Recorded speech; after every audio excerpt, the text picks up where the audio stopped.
Seja que Deus quiser. Boa noite, gente. Nós estamos meio. Não, acho que eu estou resfriado, uma coisa assim.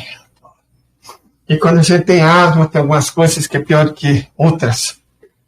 Mas eu não vou usar isso como desculpa, não. Gente, hoje, finalmente, a gente tem que fazer do limão uma limonada, né?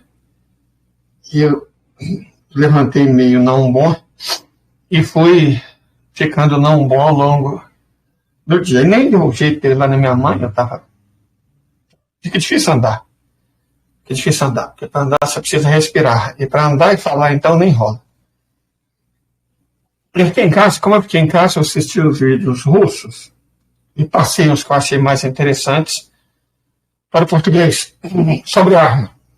Sabe, eu estava querendo estudar um pouco mais sobre Poseidon e principalmente sobre a robótica russa aplicada à guerra. A nome, as coisas, né, o nome que elas têm. Os russos avançaram muito na construção de verdadeiros tanques, né, tanques de guerra,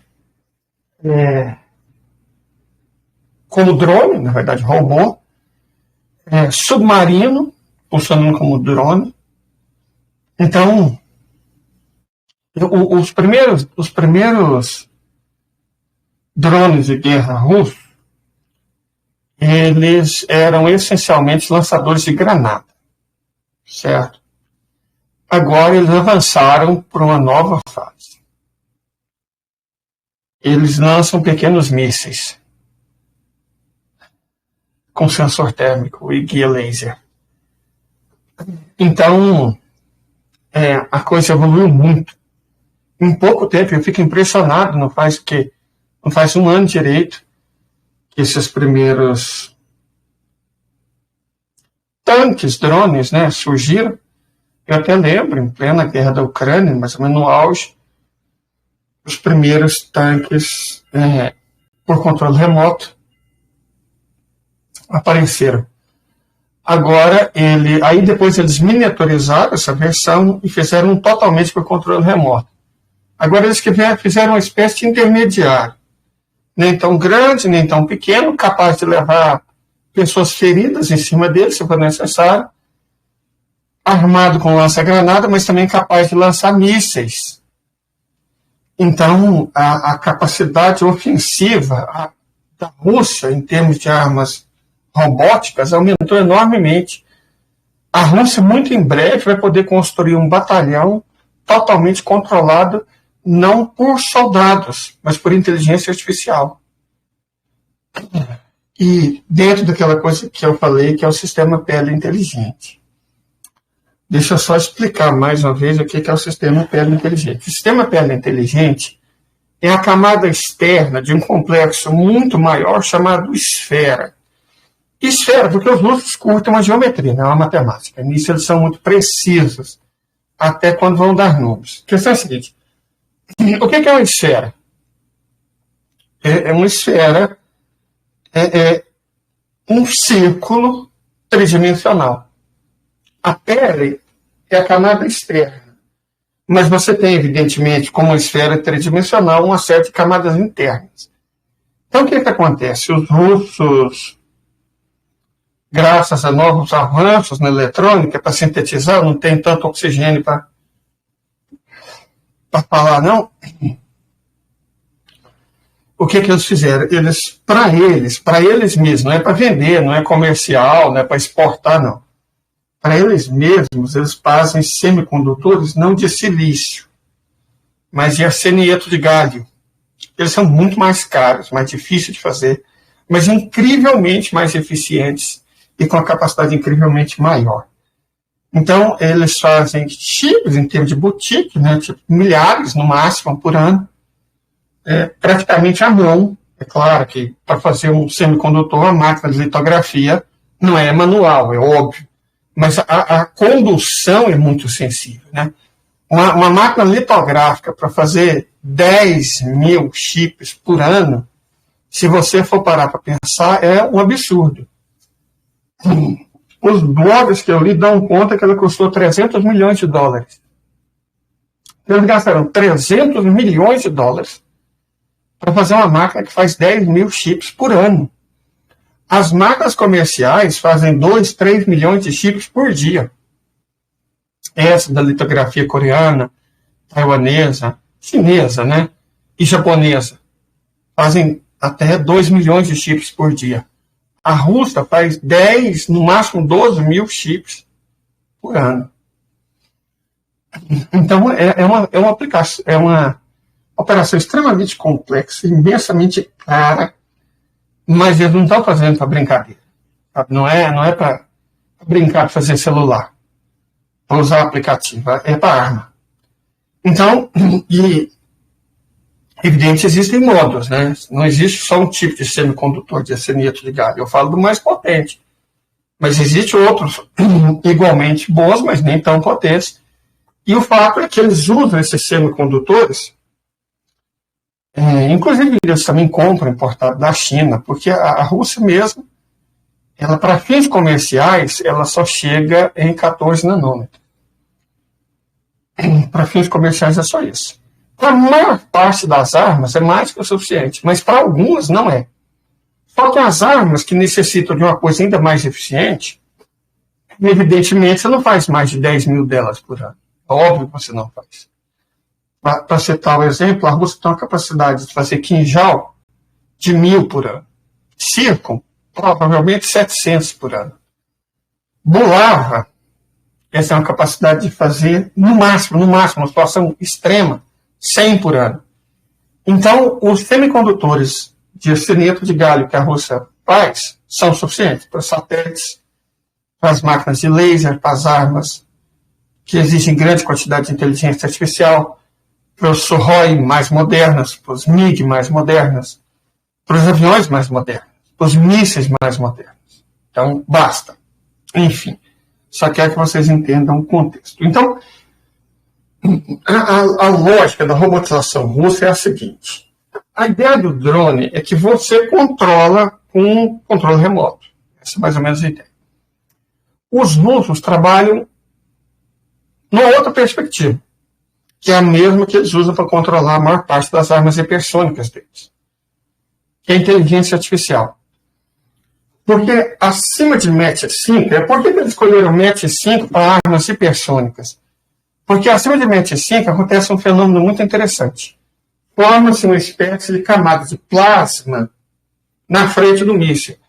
E essa camada de plasma ela impede a comunicação da arma com qualquer outra coisa. Se não me engano, os chineses conseguem se comunicar. É o único país que eu tenho certeza que consegue se comunicar. Não posso falar dos outros, porque os Estados Unidos não têm arma hipersônica, né? Nem o Ocidente. Então, eu não sei se a Rússia tem essa capacidade, mas a China eu sei que tem. De toda forma, talvez hoje até tenha, mas quando surgiram as armas hipersônicas, a Rússia logo percebeu o problema. Acima de Mach 5, não tem jeito de você mandar comunicação pro míssil, por causa da camada de plasma que se forma. Mas eu desconfio que a solução chinesa, na verdade, é inteligente. Essa camada de plasma envolve o míssil a partir da frente. Então, se você sacrificar um pouquinho o design dele, você consegue atrás pontos cegos para conseguir se comunicar. Mas os russos chegaram à conclusão que não valia a pena. Então, eles começaram a desenvolver sistemas de inteligência artificial para que esses mísseis hipersônicos, começou com mísseis hipersônicos, pudessem realizar sozinho a tarefa para a qual eles foram programados. Se estabelece parâmetros, não ser detectado, atingiu o alvo X no tempo Y, né? Então, a inteligência artificial simplesmente se vira e alcança esse objetivo. Os russos acharam que era uma solução mais interessante. E, efetivamente, foi o que eles fizeram. Então, o que nós queremos dizer? Que as armas russas de alta tecnologia, principalmente as robóticas e os drones avançados, e os mísseis, eles cada vez menos dependem da operação humana. Cada vez menos eles dependem de seres humanos. Eles são controlados por inteligência artificial. A China também faz isso. Não no nível que a Rússia faz, mas numa escala até maior. Sabe? No nível não, mas na escala, os chineses fazem uma escala maior. Eles controlam mais armas, a quantidade maior de armas por inteligência artificial do que a Federação Russa. Embora não consigam controlar com tanta, né, eficiência e eficácia como os russos fazem. Mas todos eles, os dois países são aliados, não é uma competição. E a questão aqui é o seguinte, os russos também compreenderam que a eficácia do arma dependia da informação que ela dispõe. E como conseguir informação? Para mandar para a arma e para a arma mandar para a central. Você precisava de supercomputadores. Alguns até alguns, são vários. Mas dos usos militares são 2. O que fica em Saratov, tem em São Petersburgo, tem em Moscou, mas os mais poderosos, dedicados, são servidores, supercomputadores dedicados, servidores dedicados. Um fica em Saratov e o outro fica em algum lugar dos Urais. Nunca ouvi ninguém falando que lugar é esse. Só a menção de que fica nos Urais. É a mesma coisa de falar que alguma coisa fica, sei lá, nós não temos nada no Brasil tão grande quanto os Urais, em termos de acidente físico. A planície litorânea brasileira, ou seja, em qualquer ponto entre Belém do Pará e Torres, no Rio Grande do Sul. Você está dando uma informação que não é uma informação. Tipo, nos Urais, os Urais são imensos, eles se estendem por mais de 3.000 quilômetros, são enormes, então, falar que fica nos Urais é a mesma coisa de falar que fica em algum ponto do litoral brasileiro. Não dá. Né? Então, ele fica lá. Qual que é a ideia? Tudo que produz informação, só para vocês compreenderem, tudo que produz informação, transmite informação. Então, você tem um caça, o caça tem radares, tem altímetro, tem barômetro, tem giroscópio, tem acelerômetro, tem localização via satélite. Isso está fazendo o quê? Gerando informações. Os russos chegam à conclusão, por causa da própria maneira como eles lutam, né? Em rede. Eles precisavam reunir essa informação. Porque senão você teria que deixar 10 pessoas para cada arma russa para aproveitar essas informações. Então, reúne essa informação e manda para um satélite dedicado de órbita baixa. Certo? São vários satélites dedicados de órbita baixa, porque você precisa de redundância. Depois desses satélites dedicados, manda essa informação para os satélites Tundra, da constelação Kupol. Ou, se for da Marinha, os satélites Peônia. Certo? Se for das forças aeroespaciais, mas não for míssil, e não for radar, traduzindo, se for avião, eles mandam para os satélites Lotus B. Depois, tanto os satélites Tundra quanto os Peônia e os Lotus B mandam informação para os 2 supercomputadores dedicados. O que fica em Saratov e o que fica em algum lugar dos Urais. A partir de todas essas informações, gente, eu estou falando de milhões de informações por segundo. Não existe cérebro humano que processa tanta coisa. Capaz de enxergar tudo isso, todas essas informações, de cada míssil, cada foguete, cada tanque, cada helicóptero, cada quadricóptero, cada avião, cada submarino russo, está produzindo cada soldado, porque as armas dos soldados russos, não sei se você... Os uniformes, não vou nem falar de arma, falar dos uniformes. Os uniformes dos soldados russos são inteligentes. Eles mudam de cor. Você está vestindo um uniforme verde oliva, ele pode ficar preto à noite, pode ficar branco na neve, eles mudam de cor. E mais ainda, um dos vídeos que eu postei mostra um novo sistema de máscaras inteligentes, que é uma loucura. Você tem um uniforme que é inteligente, ele percebe o ambiente em volta e se camufla. Se ele sente que o ambiente está escuro, a cor do uniforme fica escura. Não é o soldado que decide, não. Certo? Existe... Isso é uma loucura, uma insanidade. Certo? E mais do que isso, aí eles perceberam que os soldados às vezes aparecia a mão e principalmente o rosto. Você olhava com binóculos ou óculos de infravermelho. E aí você podia localizar eles, drones podiam localizar eles, isso era um risco. O que os russos fizeram? Desenvolveram máscara para colocar no rosto. E aí você anda de noite enxergando tudo e ninguém te enxerga, porque você não libera calor. Então, essas coisas são insanas. E, incrivelmente, um uniforme desse, ele pesa, está lá no vídeo, acho que 180 gramas, e tem um microprocessador, tem chip nele. Quem controla a cor, o que ele vai usar nesse uniforme, é um microprocessador. Se é um microprocessador, está produzindo informação, não está? Tá. Então tem que transmitir informação. A informação é transmitida. Perfeito? Então veja bem. Essa unidade de informação é processada por supercomputadores. Uma inteligência artificial, que eu tenho até medo de imaginar o grau do poder dela, apresenta opções resumidas. O que você vai fazer a partir disso? E aí os militares tomam eles a decisão em alta cadeia de comando, ou se for preciso, a própria inteligência artificial é capaz de tomar a decisão sozinha. E isso torna as Forças Armadas da Rússia cada vez menos dependentes de mão de obra. Hoje são o quê? 300 robôs na linha de frente. Mas a Rússia quer aumentar a capacidade de produção deles para 5 mil ainda esse ano. 10 mil a partir do ano que vem e 50 mil por ano a partir de 2026. Traduzindo, o que a Rússia quer fazer? Substituir um exército de seres humanos por um exército de máquinas. Antes de qualquer outro país do mundo. A China também está fazendo avanços enormes nessa área. A China também está fazendo muito avanço. Só que com outro padrão. Né? Nem vou entrar no mérito, porque isso não dá a impressão que eu estou fazendo uma competição. Mas a China também está fazendo avanços enormes na área de guerra, não só eletrônica, de guerra robótica. É até engraçado, porque os soldados eletrônicos chineses, eles parecem cachorros.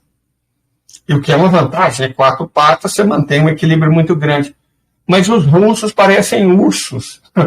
É muito interessante, eles são maiores, se movimentam com 4 articulações, mas são plenamente capazes de andar em pé.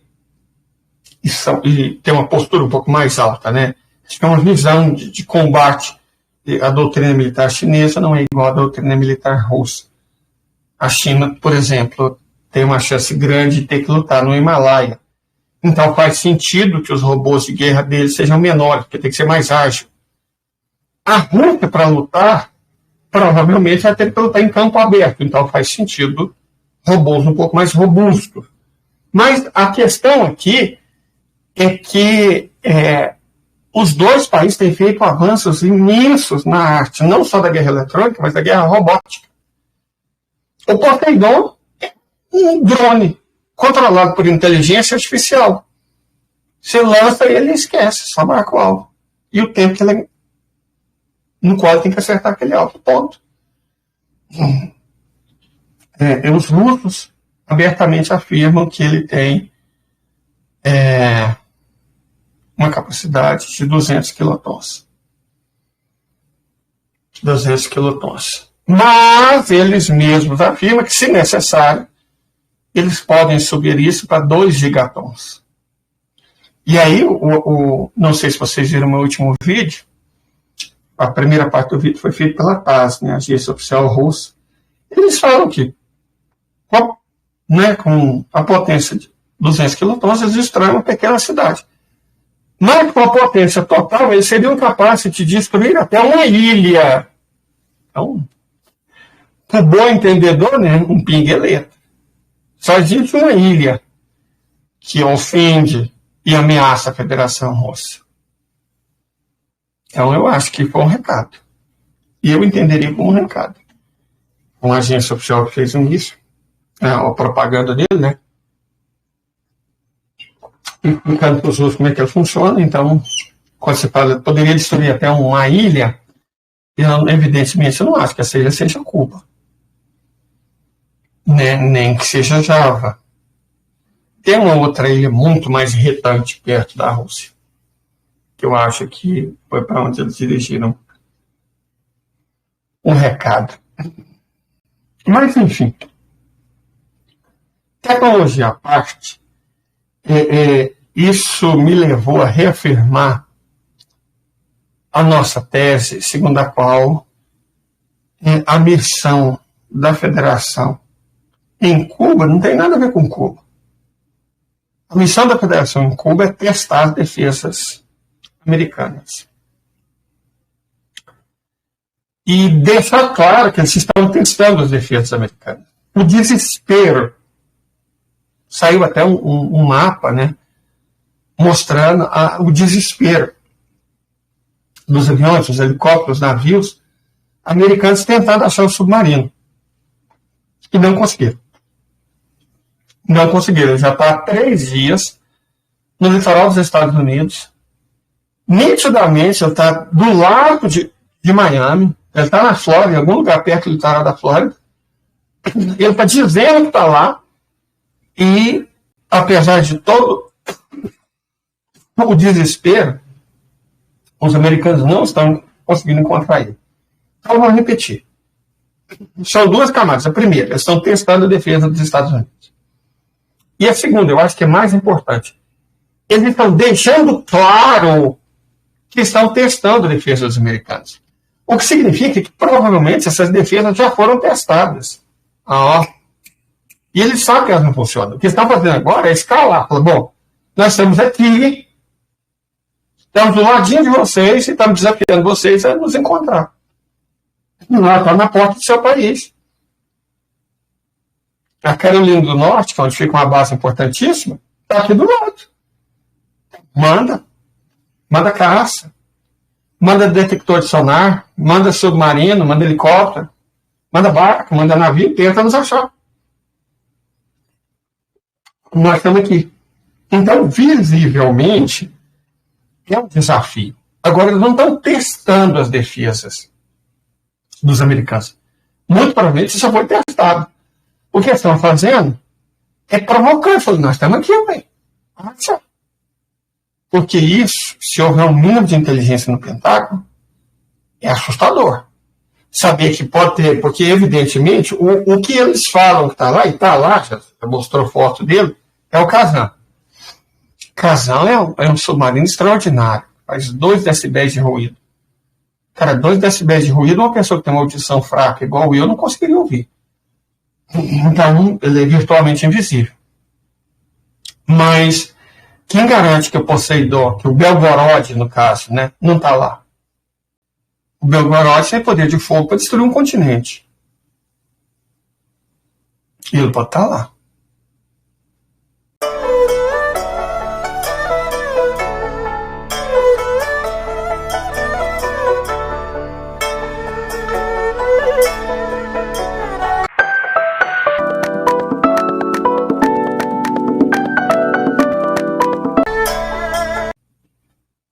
E aí? Os americanos sabem o que significa. Você tem um inimigo que pode destruir seu país, do seu lado, e não é que você não consegue fazer nada para impedi-lo, não. Você não consegue nem saber onde ele está.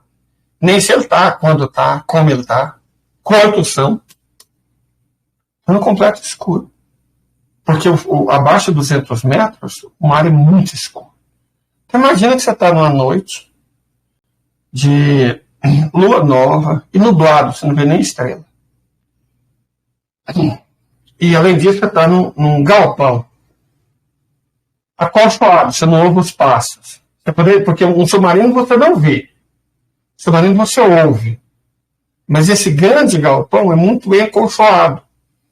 Você não está ouvindo os passos. Você sabe que tem assassino lá dentro. Você não sabe quantos eles são, você não sabe a distância que eles são de você, você não sabe que armas eles estão usando, mas você sabe que eles estão lá. E aí? O que você vai fazer? Essa é a situação, né, do país governado pelo sonolento Joe. Agora, nesse exato momento. Perfeito? Então, nesse sentido, eu diria que a visita da Marinha Russa a Cuba tem sido extremamente bem sucedido. Tão bem sucedido que nós podemos passar para o nosso outro tema. Deixa eu só compartilhar aqui a tela. Gente, eu não vou dar conta de ficar o tempo que eu achava que eu daria, não. Hoje eu tossi muito, eu não sei o que aconteceu, mas hoje eu estava bem asmado. Sinceramente, não sei o que houve, mas é o fato. Enfim, vamos lá. Muito bem. Essa é a Terra. A Rússia é maior do que a Antártica, a Rússia é maior do que a Oceania, a Rússia é maior que a América do Sul e a Rússia é maior do que a Europa. É um país muito grande. O que não é grande é um país aqui do Oriente Médio. Esse aqui é o Oriente Médio, tá? Fica entre a África, certo? A África, a Europa, a Rússia, né, o Cáucaso, a Ásia Central e o subcontinente indiano. Então fica na esquina do mundo, entre o Indo-Pacífico e o Atlântico Mediterrâneo. É o lugar que é o centro do mundo, certo? E aqui, exatamente por essa característica estratégica, os americanos e os britânicos instalaram uma colônia, certo? Que ocupou ilegitimamente um estado da região, a Palestina. Nós vamos falar um pouco sobre essa colônia. Não vamos falar muito, porque, como eu disse, hoje não temos tanto oxigênio assim. Está todo mundo de olho nisso aqui. Principalmente nessa cidade aqui. Esse mapa, os mapas do Google, ele é um dos únicos que não foi atualizado. Por que ele não foi atualizado? Porque vocês estão vendo isso aqui e nada disso aqui existe mais. Nada disso aqui. Nenhuma dessas estufas, nenhuma dessas plantações, nenhuma dessas árvores. Está vendo? A quantidade de estufa. Imagina quantas pessoas essas estufas alimentavam. Nada, nenhuma dessas oliveiras, certo? Nenhuma dessas oliveiras. Não existe mais nada. Nenhuma dessas casas, nenhum desses edifícios. Não existe mais nada. Foi tudo destruído. Por um país aí que não convém a gente dizer o nome, né? É um país cujo nome não pode ser mencionado. Mas foi tudo destruído. Tudo destruído. Certo? Não sobrou rigorosamente nada. Nada. Foi tudo destruído. E eles querem terminar de destruir, né? Aqui, na verdade, isso aqui também já foi destruído, então as pessoas foram jogadas para o mar. Elas estão aqui, ó. As que ainda estão vivas. 2 milhões de pessoas. Pelo menos 1,5 milhão está aqui. Os 2 milhões que ainda restam. O número oficial de vítimas é 46 mil. Mas 46 mil com nome. A autoridade que governa legitimamente os palestinos estima que o número de vítimas pode oscilar, na realidade, entre 100 e 200 mil. Então, por que eles falam que é só 46 mil? Porque é o que eles podem provar. Porque a estratégia do ocupante legal é desacreditar tudo que eles falam. Então, tudo que eles divulgam tem que ser minuciosamente provado. Então, o número oficial de vítimas é 46 mil. E o número estimado na visão mais positiva, até estranho dizer essa palavra nessa circunstância, são 100 mil. Mas pode haver 200 mil pessoas desservidas aqui, que é o número que nós previmos que aconteceria. Então, entre 100 mil e 200 mil, eu tendo a acreditar que deve ficar nos 130 a 140 mil. Está muito próximo dos 200 mil, que eu não sei que custaria. E está muito próximo mesmo. Sabe por quê? Porque os Estados Unidos estão fingindo que querem um acordo para uma acordo de cessar-fogo, né? Faixa de Gaza. Só que eles não querem. Sabe que Israel não pode aceitar. Certo? Sabe que Israel não pode aceitar. Então, só que diferente do que Israel queria, que é uma guerra centrada para desviver toda a população daqui, a coisa agora mudou. É importante, é imperativo que vocês entendam que a guerra no Estado legítimo agora está aqui, não no sul, no norte. Nos últimos dias, e hoje em especial, ontem também foi brutal, mas hoje ainda mais, o norte do Estado legítimo foi atacado com extrema severidade por horas seguidas. Diz-se que todas as pessoas no norte de Golã e do norte da Galileia já foram evacuadas. Já não tem mais ninguém aqui.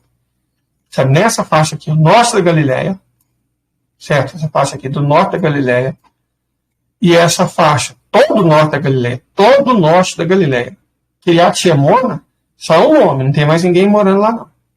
Certo? Mas também todo o norte dos territórios ocupados de Golã, todo o norte dos territórios ocupados de Golã, já foram evacuados. Certo? Não tem mais ninguém civil, não tem mais nenhum civil morando neles. Não tem mais gente. Certo? O norte desse rio aqui, não tem mais nenhum civil morando. Foram todos eles evacuados. Certo? Todos eles evacuados. Então, você vê um rio aqui, não sei o nome, mas ao norte desse rio foi todo mundo evacuado. Né? Então, na prática, o eixo da resistência, aquele dançar, aquele rebolar com amor, já desobstruiu todo o norte do Estado legítimo. E da região ocupada legalmente de Golã. E eu falo uma coisa para vocês. As estimativas bem realistas de gente profissional falam que o grupo que rebola, né, distribui amor, tem perto de 1 milhão de missas para rezar. 1 milhão de missas. Ontem lançou 1.000 missas e hoje parece que foram 1.500 missas. Então, ainda restam 997 mil missas. Cara, quando e não se essas missas forem utilizadas para purificar, né? Eu, sinceramente, qualquer coisa ao norte de Netânia vai ser pulverizada. E, na verdade, qualquer coisa ao norte de Tel Aviv vai ser pulverizada. E isso falando só de ataques de artilharia. Só de ataques de artilharia. Aí vocês imaginam quantos 2 milhões do grupo de pagode, os guardas revolucionários, né, que vêm lá da Pérsia, acadêmicos de Teherã, chegar com 2 milhões de passistas. Rapaz do céu, tem uns 300 mil da estação primeira de Bagdá. 300 mil. E tem 500 mil da acadêmicos de Damasco, treinados em combate. Eles já estão expulsando os Yankees do norte do Eufrates, certo? Já estão expulsando os Yankees do norte do Eufrates. Toda essa área aqui está sendo bombardeada com severidade. Estão começando a pôr os turcos para correr aqui também, né? E as coisas acalmando, ou pelo menos quando os persas, quando os iraquianos, quando as Houthis, né? Quando as Houthis saírem de Sanaã, cara, ainda tem 1 milhão de egípcios, né? 1 milhão de egípcios. Traduzindo, tem no mínimo 3,5 milhões de pessoas prontas para, na hora H, levar, como é que o Ocidente chama? Democracia, né? Levar a democracia para a ocupação ilegítima. Então, os últimos relatos que eu li já dão conta que o povo, a liderança militar, está quase desesperada falando para o Netanyahu esquecer Gaza, mandar o que tem para tentar defender o norte. Porque uma coisa interessante do norte é que, ok, por enquanto está sendo atacado é isso aqui, ó, o norte de Nahária. Certo? Só que a grande cidade, mais de 1 milhão de habitantes, de Haifa está pertinho.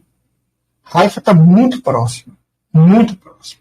A região metropolitana de Haifa tem mais de 1 milhão de pessoas. E ela está muito próxima. Eles estão tentando, falando que vão pulverizar, que vão chegar às fronteiras do rio Litani. Como? Vocês não estão conseguindo defender o norte. Mais do que isso, o pessoal que rebola, né? Eles tiveram 15 longos anos para escavar uma rede de túneis enormes, muito profundos e inalcançáveis. Então isso aqui, gente, é como se fosse um campo de toupeiras. Tudo isso aqui, ó, é um enorme campo de toupeiras. Um enorme campo de toupeiras. Com túneis de mais de 100 quilômetros, mais de 30 metros de profundidade. E escavados, não é igual esses túneis improvisados, as coitadas lá de Gaza, não. É túneis como o do metrô de Moscou. Limpíssimo, eu já vi foto desses túneis, é uma coisa impressionante. Impressionante, é engenharia de primeira mesmo. Então, eles conseguem esconder as missas lá dentro, eles conseguem esconder as pessoas que rezam, né, 150 mil, mas tudo que eles necessitam de víveres, combustíveis, munição, tudo muito bem escondido. Quando eles partirem para cima, o que eles vão? Quando eles partirem para cima mesmo, o exército desse país, de legitimidade altamente questionável, que não consegue enfrentar jovem armado com pedra, cara, eles não têm a menor chance. Parece que essa região aqui já está sendo incendiada, porque a estação no hemisfério norte é o inverno, né? Então, a estação no hemisfério sul é o inverno, então lá agora é verão. E o verão é muito seco. E as temperaturas podem atingir 50 graus. Quando as temperaturas atingirem 50 graus e toda a vegetação queimar, provavelmente vai ser aí que o pessoal que rebola vai atacar. Vai incendiar tudo. Tudo, tudo, tudo. Esse estado condenado, gente. O que explica uma certa complacência do Egito. Porque as pessoas vão tentar fugir. Não dá para fugir pelo norte, não dá para fugir pelo mar, porque eu não sei se vocês sabem, ou vocês se lembram, conforme a idade, em 2006, quando o pessoal que rebola derrotou o Estado de Israel e expulsou eles do sul do Líbano, eles ocupavam isso aqui tudo, ó. Ocupavam isso aqui tudo. Então, em 2006, quando eles foram expulsos, a estratégia foi a marinha. Por incrível que pareça, o pessoal que rebola também tem uma marinha extremamente eficiente. Então, com certeza, chuva de mísseis em todo o norte de Tel Aviv. Depois vão chegar peregrinos da Pérsia, peregrinos do Iraque, pelo leste, peregrinos da Síria pelo nordeste, e as Houthis vão vir pelo sudoeste. Se for preciso, pelo sudeste, perdão. Se for preciso, os egípcios que estão fazendo a egípcia vão entrar pelo sudeste. Eles estão perdidos. Não tem mais como eles empatarem. Então, sempre que vocês ouvirem esses negócios de conversa de paz, negociação de paz, cara, com todo respeito, isso é bobagem. Ninguém quer paz, não. Ninguém quer paz. O Estado legítimo nunca quis paz. Nunca quis. E agora, os meus irmãos em Alá também não querem. Não fazem a menor questão. E desde que começou, desde antes de começar, eu já vinha falando, gente, não tem esse negócio de solução de 2 estados. Não tem. É a solução de um estado só.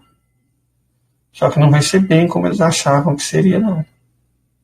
Certo? Não vai ser bem como eles achavam que seria. Vai ser tenso. E vai ser brutal. Vai ser brutal porque, por mais que os persas sejam humanistas e tal, os persas são. mas os sírios, os libaneses, os palestinos, que passaram 76 anos, os próprios egípcios, passaram 76 anos sendo humilhados, haja amor. E haja amor, porque eu não acho que ele existe. Não depois das imagens, não depois de tudo. Vai ser brutal. Prepare os corações de vocês, prepare o fígado, porque as imagens que vocês verão, quando acontecer e não se, serão brutais. O Estado legítimo não tem a menor chance, e eu acredito que muitos deles sabem disso. Eles não têm chance. O sonho que eles tinham, soltar armas nucleares, foi abortado pelos russos, né? Eles mandaram, provavelmente, um R-37M derrubar um F-35S israelense aqui na Jordânia. Então, nem essa opção de entregar cogumelos eles têm mais. A Arábia Saudita virou no giraia, nem foi no reunião 17, não quer conversa, não quer papo. Então a coisa está muito perto de terminar. Está muito perto de terminar. Aqui. Porque numa tentativa de salvar, né? Numa tentativa de salvar eles, eu acho que eles não podem tentar escalar na federação. E aí, sacrificar os europeus. Poloneses, lituanos, estonianos, letões, moldavos, romenos, tchecos, principalmente. E, claro, os britânicos, né? Os britânicos. Eu acho que, de verdade, não tem o que ser feito. Se os europeus não acordarem, nossa, gente, está tendo... nossa, que o católico horroroso que eu sou. Hoje é dia de Santo Antônio. Eu moro do lado da igreja de Santo Antônio. Teve a missa de Santo Antônio. Está tendo, né? Uma super celebração. A comunidade inteira está lá. E eu estou aqui. Deus que me perdoe. Mas, seja como for, a empolgação dos meus irmãos de fé vai até a meia-noite. Então, eu já tenho que desligar mesmo. Todo jeito me dá para fazer live, porque uma vez por ano, e já faz muitos e muitos anos, nós temos a festa em homenagem a Santo Antônio de Lisboa, né? E ela, pelo jeito, não sei se dá para vocês ouvirem aí, ela, pelo jeito, já começou. E eu também não tinha muita condição física. Não. Hoje, realmente, um dia asmado, mas graças a Deus, Pai Todo-Poderoso, eu consegui produzir, né? E, gente, como eu disse, eu fiz um vídeo sobre a política interna, não sofro mais, não. De verdade, não sofro demais. O Centrão, o Lira, não sei o quê, a pauta bomba, o negócio pra boa. Isso não foi uma armadilha para pegar o Lula não caiu. Certo? O Lula não caiu. E assim que, como pegou mal demais da conta aquele negócio de tentar privatizar a praia, o apelido bancada do estupro bateu duro, bateu doído. Então vai dar certo. Vai falar, mas esses caras vão tentar o golpe? Estão tentando, sempre tentaram. E o Brasil, como eu disse, ele não vai ser salvo por nada de dentro. Ele vai ser salvo por fora. É a praga que mantém esse inferno aqui para nós que vai ser derrotada. Vai ser derrotada no Oriente Médio, não tenha dúvida nenhuma quanto a isso. Ela vai ser derrotada no Oriente Médio e não vai demorar, mas vai ser derrotada de maneira avassaladora. O tamanho da derrota na Europa, os europeus que vão decidir. E se os Estados Unidos não ficarem coelhos, vai ser derrotado na América também. Certo? Então mantenham o coração tranquilo e a alma em paz. E fiquem bem, não vai dar para fazer um um vídeo muito grande, não. Eu peço que vocês me perdoem, mas realmente hoje está complicado, né? Hoje está difícil. Mas vai dar certo para todos nós. Eu espero que vocês fiquem bem. E até mais tarde. Às 8h30 eu vou postar esse vídeo de novo, porque para durar uns 45 minutos eu vou conseguir. Eu vou tomar banho de novo, tomar mais remédio, e acho que 8h30 não vai precisar. O povo vai estar em festa, barulheira lá, viva Santo Antônio. Mas é só digitar, então. Às 20h30 a gente volta para interagir mais com todo mundo. Muito obrigado a todos vocês que estão aqui. Ótima noite de Santo Antônio. Fiquem bem todos vocês. Oi, gente. Vai começar. Já vai começar não, já começou a missa. Meu Deus do céu, socorro. Depois da missa que o pau tora. Né? Pelo jeito, não vai ser dessa vez que Santo Antônio vai me casar, não. Porque, né? Foi falta. Tchau, gente. Fiquem bem.